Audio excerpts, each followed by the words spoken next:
Colonel Forbin stared up at the mountain and wiped away the beads of sweat that glistened on his brow. His tired feet were buried in the quagmire, and his bloodshot eyes saw all that lay between him and fulfillment of his vow.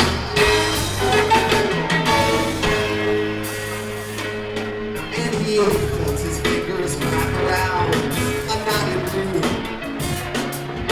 and pull his body upwards to a sea green mossy boulder, and he dragged his weary shit ass up the mountain, and he climbed so slowly, he climbed so slowly.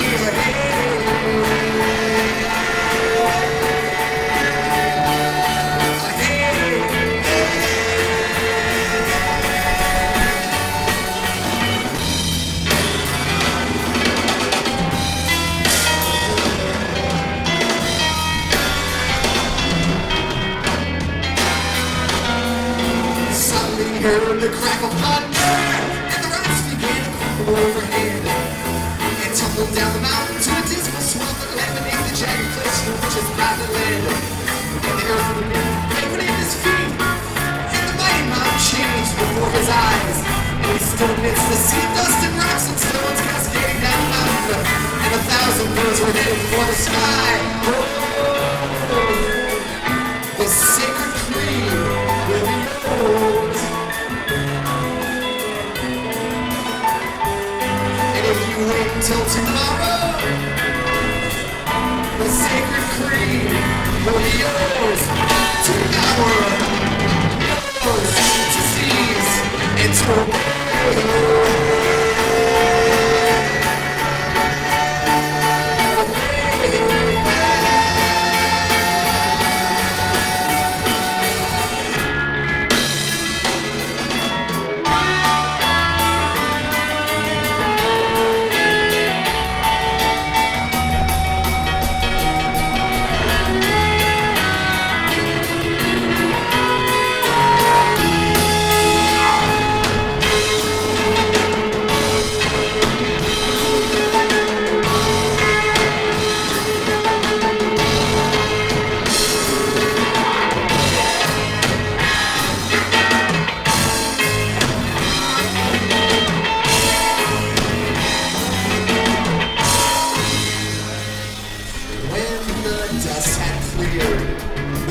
Lifted up his head and was driven to his knees by a blazing beam of light, and he saw the silhouette that stood before him,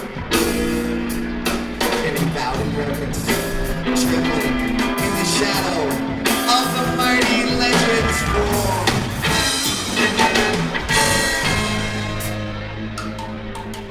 Iculus, the prophet, stood before his eyes, looking down on Colonel Forbin, where he shuddered in the puddles and the mud. And he quietly addressed him, and he spoke so slowly, he spoke so slowly, he said,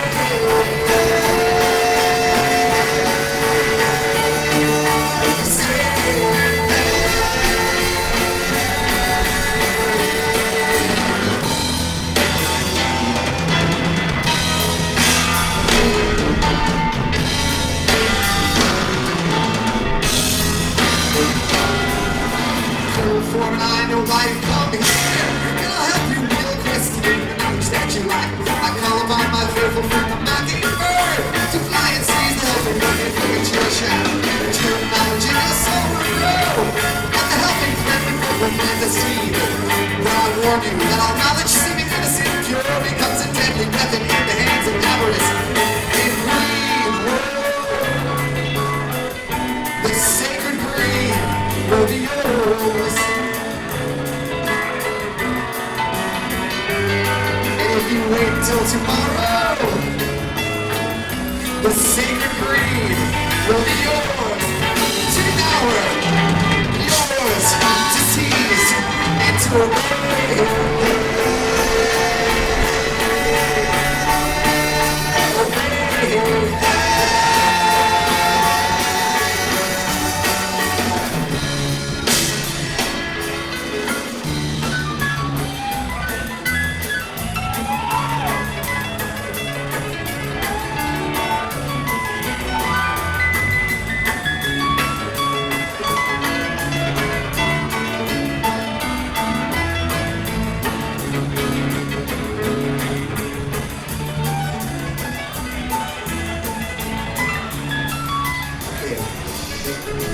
the puzzled expressions on some of your faces, I see that there's definitely some people out here who don't know what's going on.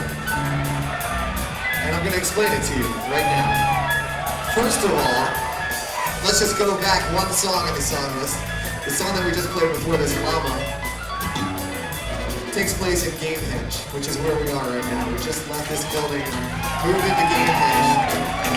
So we, being the troubadours from Gamehenge, are now going to sing you songs, as we're just doing a couple of them here, about the history of Gamehenge. So first we did Llama, which was the fast rock song right before this. And in Llama, you've got the guy sitting up on top of the mountain. This is years in the history of Gamehenge, is late in the history of Gamehenge, when Gamehenge has become a war-torn Middle East sort of place. And the way that happened is, a long time ago, there was this beautiful place called Gamehenge.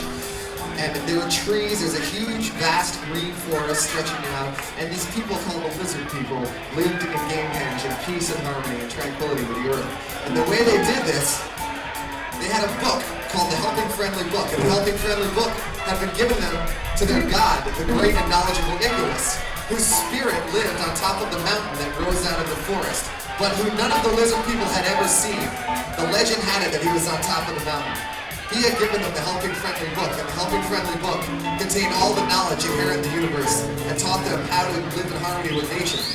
So one day, this traveler comes to Gamehenge named Wilson. And Wilson sees the opportunity here, and he steals the Helping Friendly Book from the lizard people, and thereby enslaves them, because he's got the book. And he cuts down trees out of the forest and puts a huge castle in the middle of the forest, and hides the Helping Friendly Book in the highest tower of the castle, and enslaves all the people of Gamehenge. Now, they don't like this one bit, so a revolution starts to take place. And revolutionaries form a little encampment in the middle of the woods. At this point in time, our hero, Colonel Forbin, comes from another time and sees the revolutionaries. He sees that they're failing in overthrowing the great and knowledgeable Icarus. So he decides that he's going to do the one thing that he thinks can save them. He's going to climb up the mountain and find the great and knowledgeable Icarus, who's going to help him get the Helping Friendly Book back. So that's what I was just thinking about. Right now, Colonel Forbin is climbing up the mountain, and he's trying to find the great and knowledgeable Icarus to get the book out. And as he climbs up, he's climbing all the way up the mountain. It takes days. It takes days to get up the mountain. And finally, he gets near the top, and he starts to get near the spirit of Icarus. He's parched and thirsty, and the mountain starts to quake up above him. Boulders tumbling down to the side. He's hanging on to this tree. Rocks tumbling down all around him. Little pieces of the mountain start to fall apart until they start to form a huge gaping mouth and enormous eyes. And the top of the mountain actually starts to take the shape of the great and knowledgeable Icarus. And Forbin is looking up at him, terrified. And he says, Icarus, you've got to help me. I've got to get the Helping Friendly Book back. So Icarus says, I'm going to call on my friend, the famous mockingbird. And the famous mockingbird is going to fly out of the sky, and it lands on Icarus' shoulder. And Icarus says, famous mockingbird, fly to the castle of the evil King Wilson, steal the Helping Friendly Book, bring it back to the revolutionaries, and thereby freeing them and bring them back to peace and harmony with nature forever and ever. So, here comes the famous mockingbird flying out of the sky.